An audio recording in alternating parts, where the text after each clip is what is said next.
Значи, микроманипулации представува тематска изложба од 9 дела кои се последица на истражување на микроскопски записи од разни органи и други ситуации кои се дел од микросветот. Причината за создавањето на овие дела е предизвикот да извлечам некаква микроситуација од микро во макросветот, видливо за човековото око.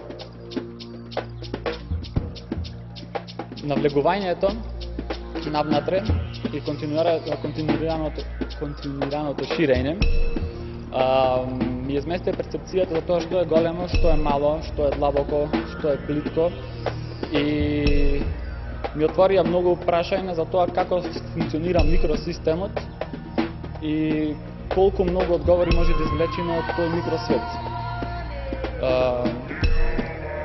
Во однос на материјалот кој го користам и техниката која ја користам, конопот и утата кои сами за себе представуваат многу групи крут материјал, за мене беде огромен предизвик, бидејќи како прво потекнувам од Прилеп, градот на тутунот,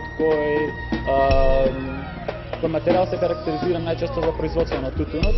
Тука ми беше голем предизвик да го искористам за да представам нешто многу спротивно на особеностите на самиот материјал. Исто така, една од главните цели ми беше да го поставам прашањето за тоа дали човекот доволно се познава себе си, дали човекот доволно познава што е по него, од што е составен и сметам дека често одговорот за одредени прашања го бара надвор од него, во него. А сметам дека многу од одговорите се кријат точно тука.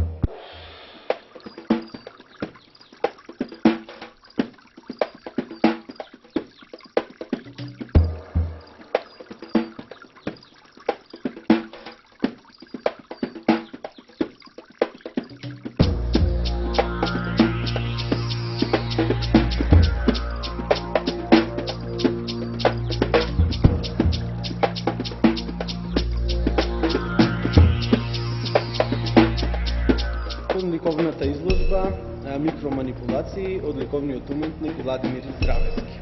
Големиот свет на малите нешта. Лако му заитани кон големото, кон широкото, кон пространото, си дозволуваме малото, ситното и тесното за нас да останат за секогаш незабележителни, невидливи и неразбрани. И тука се прашуваме што е големо, а што е мало. И капката вода е океан. И невидливото семе од борот е столетен бор што го љуби небото. Малото како почеток на се. Малечката клетка е основа на секој живо суштество и без неа не може да се создаде ткиво. Без ткивото нема органи, а без органите нема организам. И колку е се поразбирливо, колку е животот полесен и поубав, кога човек ќе тргне да се спознава себе, и спознавајќи ги сите малечки делчиња, ќе успее да го погледне големото лице на светот.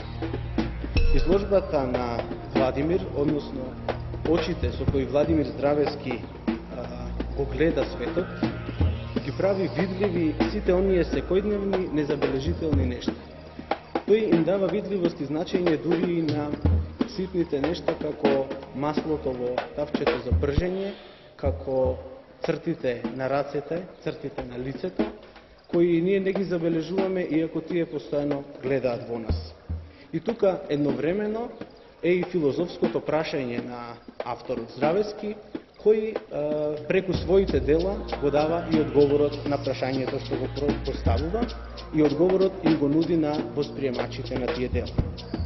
Кога сите делчиња ќе се спојат, се добива едно цело. Создавањето на целото е процес кој има свој почеток и крај. Целото твори круг, а кругот совршенство.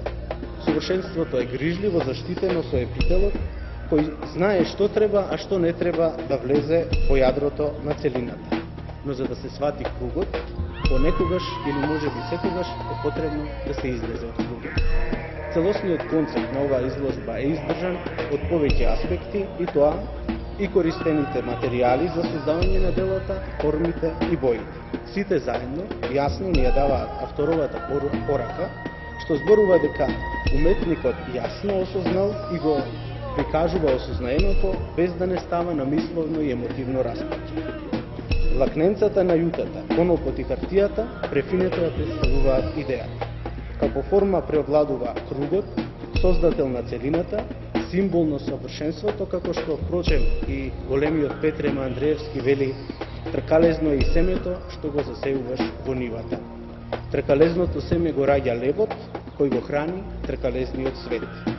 Боите пак и во зидните објекти, и во фотографиите се складни и во контекст на она што се сака да се каже, а веројатно секој восприемач и низ боите, и низ делата, во целост ќе го препознае, ќе се запраша, ќе се дооткрие и ќе го збогати делото со уште едно чувствување и видување.